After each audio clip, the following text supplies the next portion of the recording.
Kia ora everyone, welcome back to our next edition of Econ Talks. Well, we've seen some considerably downbeat news coming out of households in recent times. Both the ANZ Roy Morgan Consumer Confidence survey showing the worst consumer confidence on record, with that survey starting back in 2004. Perhaps more concerningly, recent numbers out of Westpac McDermott Miller. They've been running their survey since 1988. Also the worst figures on record. Households feeling very sour about expectations, Gareth, going forward, which is, I guess, a bit confusing, right, at a time when we know that spending has been holding up all right. It's not fantastic. We've lost a lot of tourists. There's a lot of inflation eating things through at the moment. But we know that despite a fall in spending relative to sort of normal pre-pandemic times at the start of 2022, because of Omicron and similar, since the move to orange, we've actually seen a bit more of a boost. People still happy enough to get out there and spend, but coming at a time when there's sort of that spending impulse at the same time as households saying that this is the worst expectation or outlook for the economy they've ever held. Worse, of course, than the global financial crisis, worse than the start of COVID-19 when we thought that, the Great Depression 2.0 was upon us, worse than the recession of the early 1990s, periods of very high unemployment and similar. I mean, you've lived through some of these periods. Why do you think we're seeing households just so downbeat at present? I think it's the confluence of a whole lot of factors. Like you think about some of those other recessions and downturns, we had two or three factors coming together there to drive the drop in confidence. This time, when I think through the list of them, it's a really extensive list. You look at high fuel prices, you look at falling house prices, you look at rising interest rates, you look at high inflation and the rising cost of living in terms of stuff like food. All of those coming together, whereas previously, particularly think of like the global financial crisis, for example, where yes, we had high interest rates and high fuel prices for a period, but then there were signs of relief on the other side. When the economy started to slow and fall apart, both within New Zealand, but more particularly internationally, we got relief on the interest rates and indeed fiscal policy pretty quickly. This time we're looking at it and everyone's saying, well, the government can't go pumping the money out the door at the rate it has been because we've been borrowing, a whole heap of money there. We know that interest rates are still only heading up because the Reserve Bank is trying to bring demand under control and bring it back more in line with supply. So there's no signs of those sort of relief mechanisms coming in for the next 12 months at least. And so households are going, what? You're going to keep making it harder for me. Already my budget's being horribly squeezed. Already my biggest asset at my house is falling in value, and you're just going to make it worse for me. So I think you put those together, and there's a real sense from households that, okay, I've still got my job, and that's probably the one positive amongst all of this. The labour market is incredibly tight, and even the worst forecasts are only picking unemployment over the next 2 or 3 years to push up to about 4.8%, which is still, most people keep their jobs.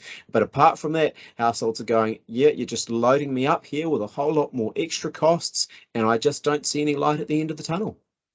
Look, it's all relative though, right? In a sense, we've come off 2 very, very strong years of huge amounts of government stimulus, people being able to continue with that momentum forward, and there has, we've as an economy, right, we've built up a head of steam.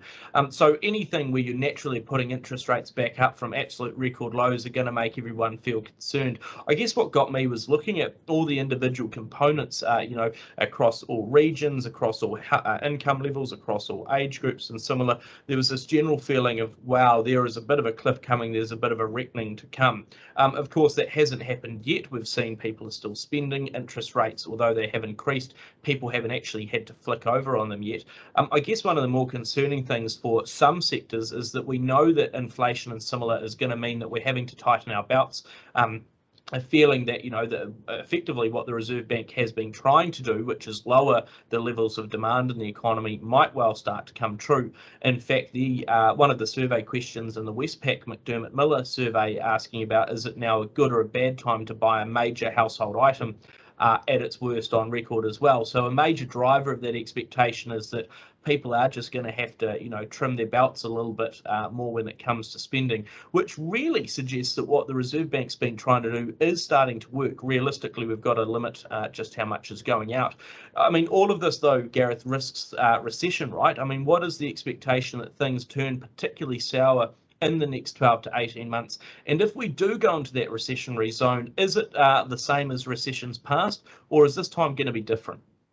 Yeah, I don't know if any two recessions are ever the same. Trying to forecast them, there's always different drivers coming in and different outcomes. Whether we do hit a recession, I think it's a little bit touch and go at this stage, but the risks are building on the downside. I note the Reserve Bank wasn't forecasting a recession in their latest monetary policy statement, with the OCR pushing up towards 4%, but they were forecasting a prolonged period of subpar growth from 2023 onwards. Their forecasts only go out to 2025, and there was 2 years where the quarterly percentage changes were only marginally positive on a consistent basis. So it does speak to the amount of borrowing that's gone on, both from households and the government as well, which has meant that we've financed a whole lot of spending over the last couple of years with money almost from the future. And so it does mean that the growth over those next couple of years, we might get a recession, and in fact that would be a little bit nice in some respects to clean out a bit of the dead wood for the economy,